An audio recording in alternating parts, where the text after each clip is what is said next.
પ્રાયોજક છે cancer healer centre a new beginning. Pre primary સ્કૂલના રજિસ્ટ્રેશનની મુદતનો અંતિમ દિવસ. રાજ્યની 90% પ્રી પ્રાઇમરી સ્કૂલોએ નથી કરાવ્યું રજિસ્ટ્રેશન.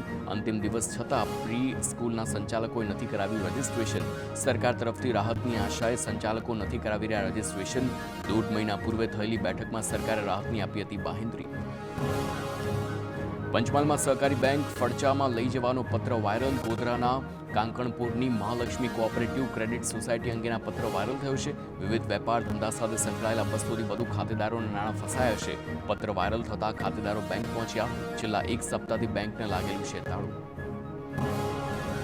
ખાતેદારો અને થાપણદારોને ચિંતા ન કરવા રજિસ્ટ્રારે હૈયા ધારણા આપી છે. વધુમાં રજિસ્ટ્રારે કહ્યું કે બેંકને ફડચામાં લઈ જવા મુદ્દે કોઈ પત્ર વ્યવહાર નથી થયો.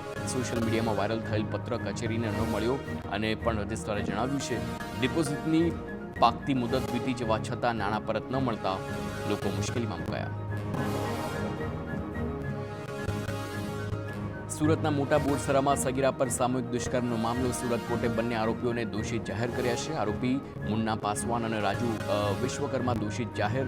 17 તારીખે કોર્ટ આરોપીઓને સજા સંભળાવશે. 15 દિવસમાં 3000 પાનાની ચાર્જશીટ તૈયાર કરીને રજૂ કરાઈ છે.